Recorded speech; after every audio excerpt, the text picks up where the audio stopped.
अगर हम मुस्लिम ना होते आपके हिंदुस्तान में तो बीजेपी का तो खाता ही नहीं खुलता। आप चेक रिपब्लिक में निखिल गुप्ता बैठा है, लेके आओ ना उसको। कुलभूषण यादव पाकिस्तान में बैठा है, लेके आओ ना। कतर में हमारे फौजी बैठे, लेके आओ ना उनको। अरे कहाँ तुम्हारी देशभक्ति है? अरे निखिल गुप्ता को लाओ, इस कानून में इस्तेमाल करो, मगर वो नहीं बोलेंगे। ये बांग्लादेश की बात बहुत करते हैं, बांग्लादेश का जीडीपी हमसे बेहतर है, और वही नहीं, हमारे यहाँ के बच्चे 9,500 वहाँ पढ़ते हैं और उनके सिर्फ 2,000-2,600 बच्चे यहाँ पढ़ते हैं। मैं आज जद पे हूँ तो इतना खुशगुमान न हो, चराग सबके बुझेंगे, हवा किसी की नहीं। हम डरे नहीं हैं, हम सिर्फ सरकार से अपील कर रहे हैं कि हमें अपना समझिए। हम आपके अपने हैं, इस देश के नागरिक हैं, और आप ताकत में है। संख्या बल के आधार पर बिल हो सकता है आप पास करा लें, लेकिन आपको यह बात समझनी पड़ेगी कि हम तो वो तारीख हैं, जहनों में रहना है जिसे, कागजी पुर्जे नहीं जो फाड़ डाले जाएंगे।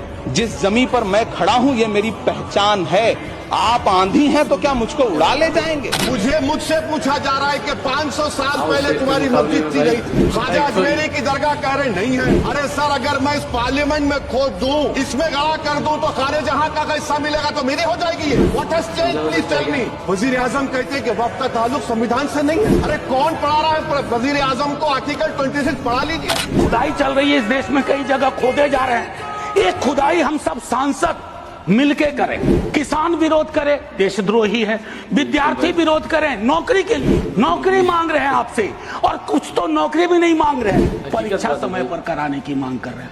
आप कह रहे हो अराजक है, नक्सल है। 14 का चुनाव, 19 का चुनाव, 24 का चुनाव, जवाहरलाल नेहरू नहीं आ रहे हैं, विपक्ष आ रहा है, कांग्रेस आ रही है। 100 साल आप चुनाव जीतेंगे, लेकिन नेहरू को फिर भी वहां खड़ा पाएंगे। मंदिर बना दिए, हमने ये बना दिए, आप अपनी पीठ थपथपाते रहे। मोदी जी की गारंटी है करके जब उन्होंने कहा तो आप सभी ने तालियां बजाए, बेंच को बजा बजा कर अपने हाथ दुखा दिए। मैं आपसे एक सवाल करना चाहता हूं, आंकड़े आपके ही है, आपने एग्जामिनेशन सिस्टम को तो क्लियर कर दिया है, नौकरियां कितनी है ये बताइए। हाईली क्वालिफाइड बच्चे आज क्लर्क की, चपरासी की नौकरी के लिए अप्लाई कर रहे हैं कि आज पढ़े लिखे बच्चों की हालत ऐसी हो गई है कि पढ़ो फारसी और बेचो तेल, ये हालत हो गई है।